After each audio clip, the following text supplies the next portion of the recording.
l'église de la paroisse Sainte-Agnès de Kessoulou du diocèse de Porto Novo est désormais inscrite sur le registre des églises consacrées du Bénin.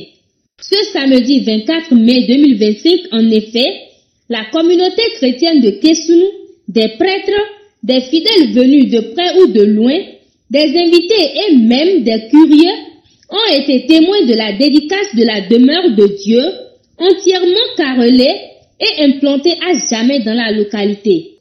Il sonnait déjà 10 heures quand, après un voyage complémentaire sur l'eau, l'évêque et les concélébrants précédés par la chorale rangée commencèrent la procession d'entrée pour la messe.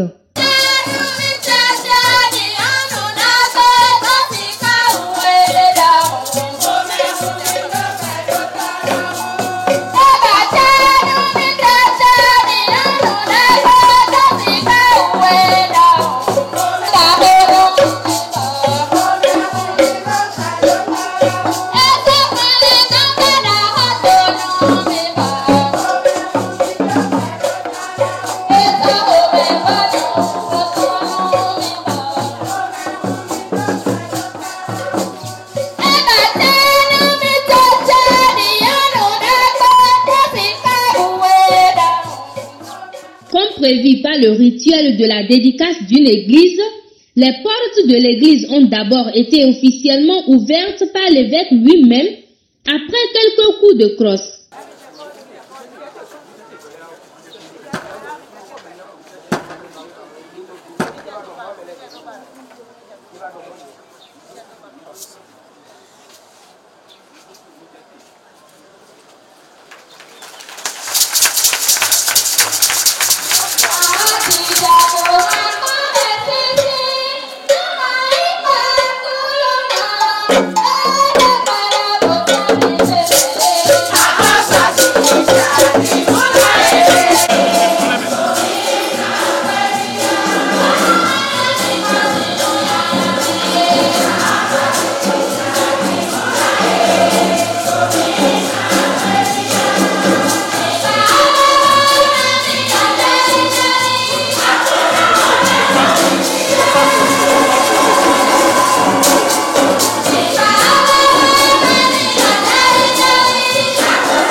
Après 2 lectures et la proclamation de l'évangile du jour, le célébrant, Monseigneur Aristide Gonzalo, s'est adressé à l'Assemblée en fond puis en français.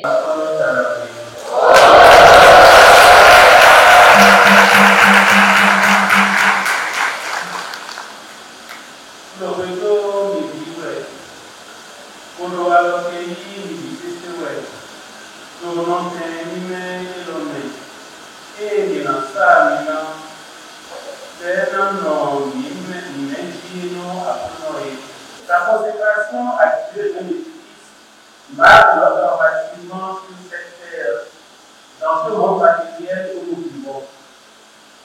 Se rassembler, cela suppose donc un édifice, une maison, une demeure, un temple dans lequel les baptisés vivent et exercent leur service liturgique de prière comme prêtres, prophètes et rois. Ce jour de la dédicace de notre Église est donc fait pour le Seigneur notre Dieu et pour cette créature que nous sommes. Nous avons des raisons fondamentales de nous réjouir en cette célébration de l'unité historique où Dieu fait sa demeure parmi nous. En cette heureuse circonstance, un devoir de mémoire nous invite à puiser dans l'historique de cette paroisse pour apprécier les œuvres de Dieu. qu'est-ce que nous voit sa première évangélisation pour faire lever autour de la communauté de l'Union africaine de Lyon. Après cette première semence, les pères Dominique Adéhemi et Ignace Fadi ont poursuivi leur évangélisation.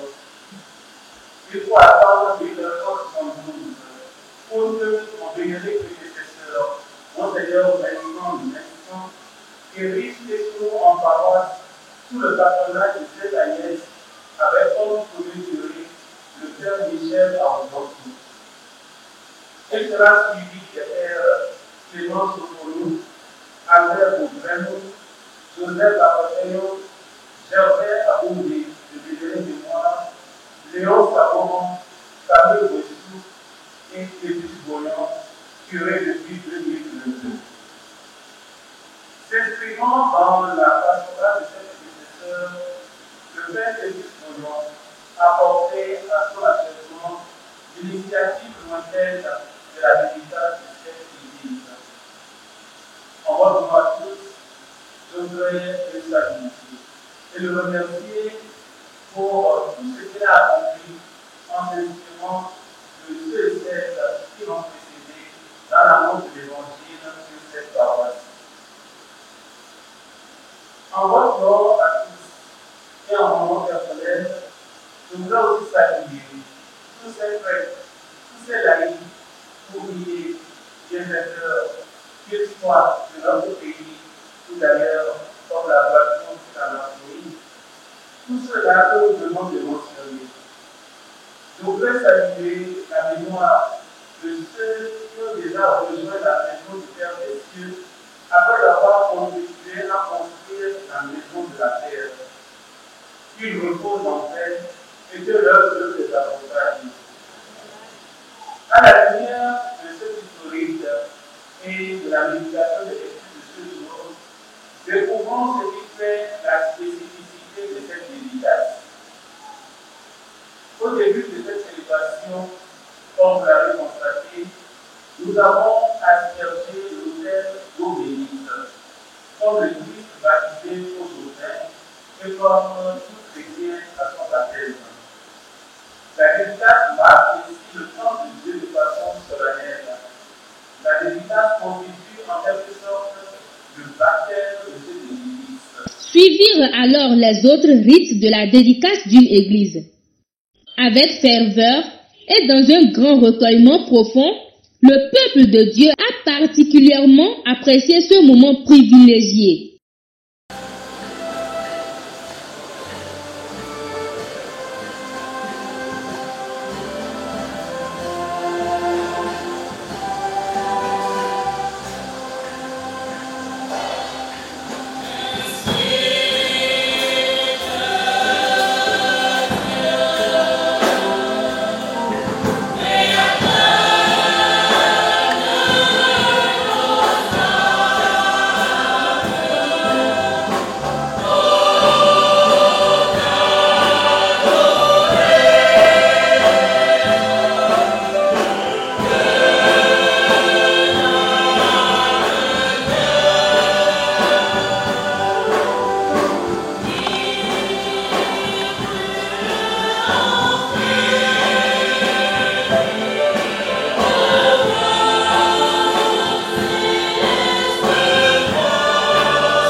au corps du Christ et l'action de grâce des fidèles, le curé de la paroisse, Père Clétus Bognon, a exprimé sa profonde gratitude à l'Assemblée avant l'adresse du chancelier et les remerciements de l'évêque.